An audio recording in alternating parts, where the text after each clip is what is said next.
માંડવા નાખ્યા. સતી આમ ધીમે ધીમે ધીમે આગળ આવે કાં તો આમ દેવતાઓના વાહનની આમ કતારો લાગી હતી. આમ આગળ વધ્યા કાં તો અનેક દેવતાઓ યજ્ઞમાં હાજરી આપવા સતી જોતા જોતા જોતા અંદર આવ્યા. પણ જેવા મહેલમાં આવ્યા અને મહેલમાં આવતાની સાથે સામે દક્ષ પોતાના પિતા મળ્યા.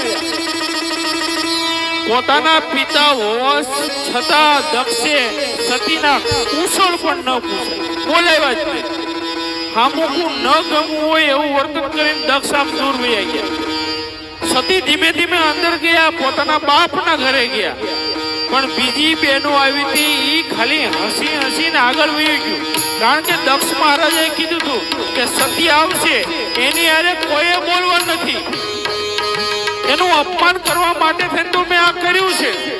એટલે બીજી બહેનો પણ એને આમ આવકારો નથી આપ્યો, અપમાન થવા લાગ્યું સતી. ધીમે ધીમે ધીમે આગળ વધે તો સતીને પોતાની માં દક્ષે કીધું તું એમ છતાં એ સતીની માં બે ડગલા આગળ આવીને પોતાની દીકરીને ભેટી. બધાય જ્યારે જાતા કરે ને ત્યારે એની માં જ એનો હાથ પકડે. બાપ માટે માનું આટલું મહત્વ. આવકાર આપ્યો, આવ દીકરા, આવ મારી સતી, આવ આવ. ધીમે ધીમે બધું બતાવે છે. પણ વિશાળ યજ્ઞનું આયોજન બાપ અનેક પ્રકારના સિંહાસનો તૈયાર કરવામાં આવ્યા છે. અનેક દેવતાઓનું ત્યાં સ્થાપન કરવામાં આવ્યું. માત્ર શિવનું નથી, વિશાળ યજ્ઞ વેદી તૈયાર કરવામાં આવી છે.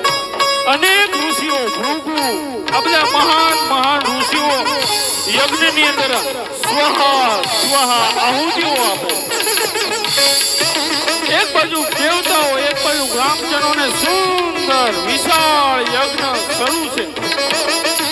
અને સતીનું આમ માનસ ફરજો બધે મારું અપમાન કેમ કરે છે?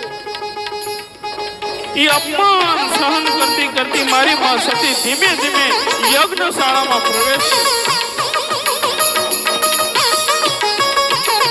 સતીએ નજર કરી. નજર કરતા કરતા પોતાના પતિ શિવની કેમ સ્થાપના થઈ શકે નહીં? મારા ભોળાનાથની કૈલાસપતિની સ્થાપના કેમ નથી? આમ જોયું ક્યાંય શિવનું સ્થાપન નહીં. અને અત્યાર સુધી સતી બધું સહન કરતી, પણ એક સ્ત્રી જ્યારે પોતાના પતિનું અપમાન થાય ત્યારે સહન ન કરે.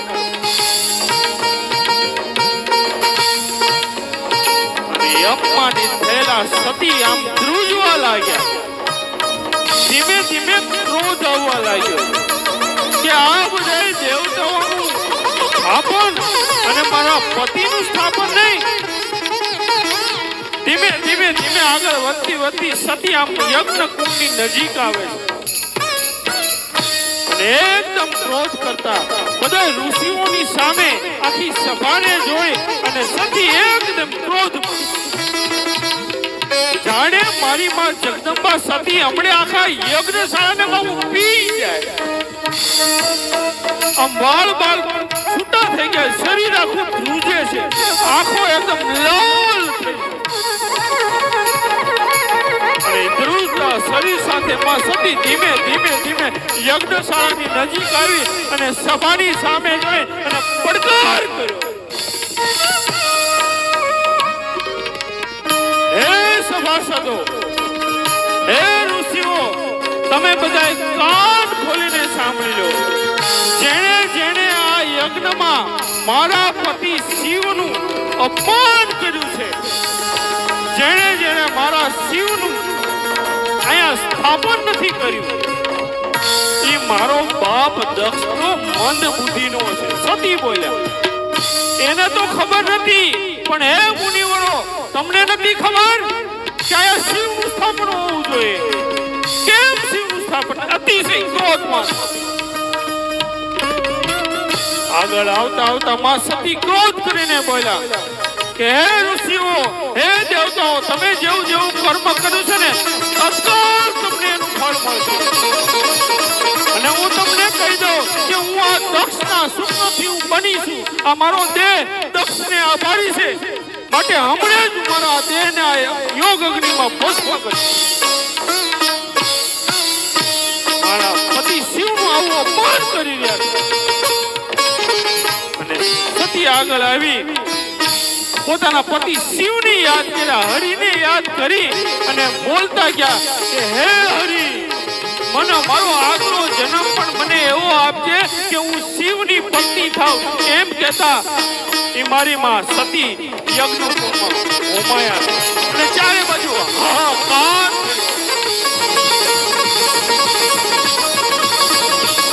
આ સાંભળતા કૈલાસમાંથી શિવના ગણો આવ્યા છે. આવી અને યજ્ઞશાળા વિધ્વંસ કરવા લાગ્યા. યજ્ઞનો વિધ્વંસ થયો. સતી હોમાણા ઈ બાપુ ખબર શિવજીએ ત્યાં સમાધિમાંથી જોયું ને શિવ ત્યાં ઉભા થયા.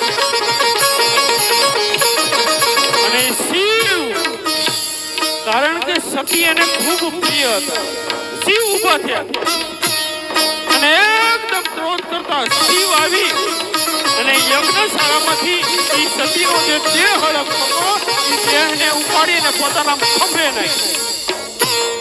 અને શિવજી ક્રોધ કરવા લાગ્યા. આમ પૃથ્વી ડોલવા લાગી. દેવતાઓ ચિંતા કરવા લાગ્યા કે આ શિવને કોઈ રોકો, શિવને શાંત કરો, નહીતર એના તાંડવથી આ પૃથ્વીનો ઘોડો હમણાં તૂટી જશે. પણ બાપ શિવ એટલા ક્રોધમાં હતા કે એની બાજુમાં કોણ જાય, કોઈ શિવની બાજુમાં આવતું નથી. અને શિવ અતિશય ક્રોધમાં.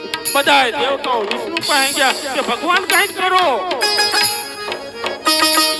ભગવાન વિષ્ણુએ પોતાના સુદર્શન ચક્રને આજ્ઞા આપી કે તું શિવના શરીરે જે આ અડધું બળેલું અંગ છે એના ધીમે ધીમે કટકા કર. શિવને ખ્યાલ ન આવે, નકર હે સુદર્શન તને પણ શિવ પાડીને ભસ્મ કરી દે. ધીમા ધીમે તેના શરીરના ધીમે ધીમે કટકા કર. અને શિવ એકદમ આવેશમાં ક્રોધમાં ચક્ર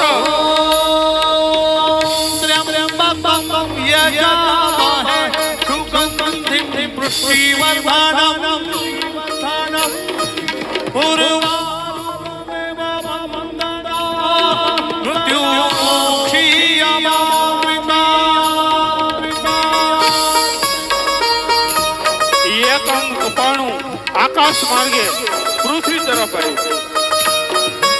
સુદર્શન ચક્રે બીજું અંગ કાપ્યું, માના શરીરનું ઈ અંગ નીચે આવ્યું. અને ઈ જે અંગો બાપુ જ્યાં જ્યાં પડ્યા ને ત્યાં આપણી શક્તિપીઠો થઈ. તમે જોયું કે શક્તિપીઠો હંમેશા પર્વત ઉપર છે, પર્વતની ટૂંક ઉપર છે. શું કામ કે ઈ સતીના અંગો છે. ઈ 52 જગ્યાએ માં સતીના અંગો પડે, ક્યાંય હાથ, ક્યાંય જમણો હાથ, ડાબો હાથ, જીભ, આંખો, આ બધા જ્યાં જ્યાં પડ્યા ત્યાં શક્તિ સ્થાનો થયા. દક્ષનો યજ્ઞ અસફળ થયો. આ કથા ગાયા પછી મને એવું લાગે કે આપણે બાપ યજ્ઞ કરીએ ને પણ એ કોઈ દી ક્યારેય કોઈને દેખાડવા માટે ન હોય. કોઈ પણ કાર્ય બીજાને દેખાડીને હું કરવા માટે કરો તો એ સફળ થતું નથી. બીજું કે આપણા સનાતનમાં આપણો બાપ શિવનું ક્યાંય અપમાન ન હોવું. હાહાકાર થયો છે એટલા માટે, હવે પાછા આપણે ભાગવતમાં, એટલા માટે સતીના એનો દેહ ભસ્મ થયો, પછી પાર્વતી રૂપે આવ્યા એ શિવ કથામાં. પણ એટલા માટે સતીને કોઈ સંતાન હતું નહીં, એટલે આ ત્રણેય દીકરીઓનો આખો સંસાર આવ્યો. પાછું યાદ આવી ગયું ને કે બે દેવહૂતિ હતા એ કદમ ઋષિને આપી, એની 9 દીકરીઓ, એનો સંસાર આવ્યો.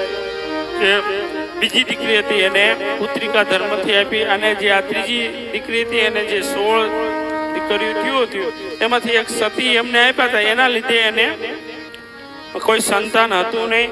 પછી કથા આગળ આવે.